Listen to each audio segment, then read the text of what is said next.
10-ზე მეტი აპატიმრების ოჯახის წევრები პენიტენციურ დაწესებულებებთან შეწყალების აქტის გამოქვეყნებას ელოდებიან და ანონსების მიუხედავად ყაველაშვილის ადმინისტრაცია დოკუმენტს ამ დრომდე არ ასაჯაროებს.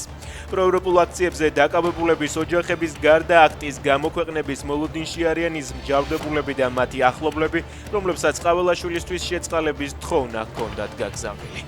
თბილისში მთელი დღეა გადაუღებლად თოვს. სინოპტიკოსების პროგნოზით ნალექიანი ამინდი მომდევნო საათებში შენარჩუნდება.